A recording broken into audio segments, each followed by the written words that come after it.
بسم اللہ الرحمن الرحیم۔ دوستو آج آپ کو بتانے جا رہا ہوں کہ نماز عید الفطر سے پہلے آپ نے کیا کرنا ہے، کون سے کام کرنے ہیں۔ سب سے پہلے آپ نے نماز عید الفطر سے پہلے صدقہ فطر ادا کرنا ہے، اس کے بعد غسل کرنا ہے، اس کے بعد اچھا لباس پہننا ہے، اس کے بعد خوشبو لگانا ہے، اس کے بعد نماز عید الفطر سے پہلے تاک کھجوریں کھانی ہیں، یعنی کہ 3، 5، 7، 9، 11 اس طرح آپ کھا سکتے ہیں۔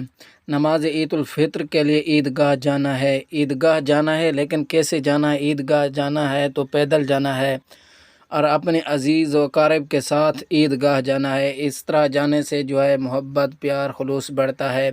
ایک راستے سے جانا ہے، جب دوبارہ آنا ہے تو دوسرے راستے سے واپس آنا ہے۔ گھر سے عیدگاہ جانے تک تکبیرات کہنی ہے۔ تکبیرات کون سی ہیں؟ اللہ اکبر، اللہ اکبر، لا الہ الا اللہ، اللہ اکبر وللہ الحمد۔ تو دوستو میری ویڈیو اچھی لگی ہو تو لائک کر دیں، سبسکرائب کر دیں۔ ملتے ہیں نیکسٹ